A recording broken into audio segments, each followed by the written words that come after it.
Mən vuruldum sənə bir baxışda, tutdum əllərindən o gecə yağışda.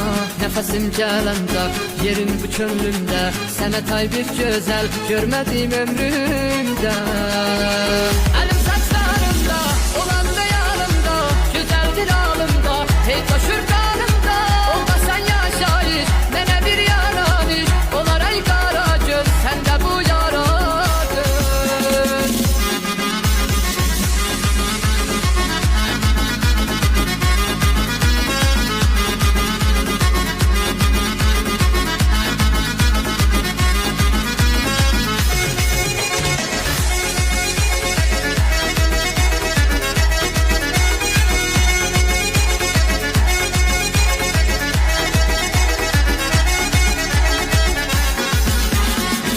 Mənim canımsan, ne güzel yarımsan, xəstələnsən bir gün, mənim dərmanımsan. De görüm sən özün, necə sənsiz özün, olmasan sən razı, yolda qalsın gözün.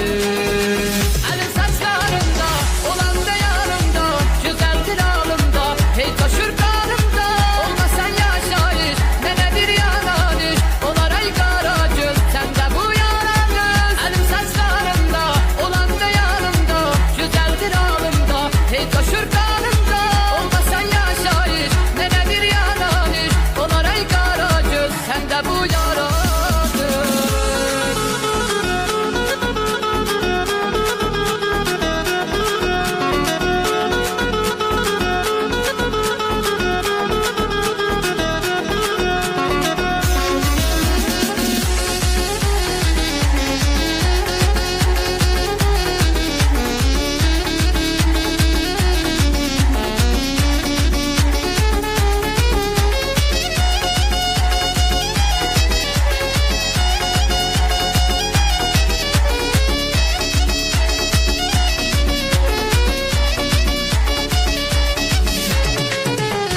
Gözlərim məni aldı özü, nə apardı sevgi, məni saldı dərdə.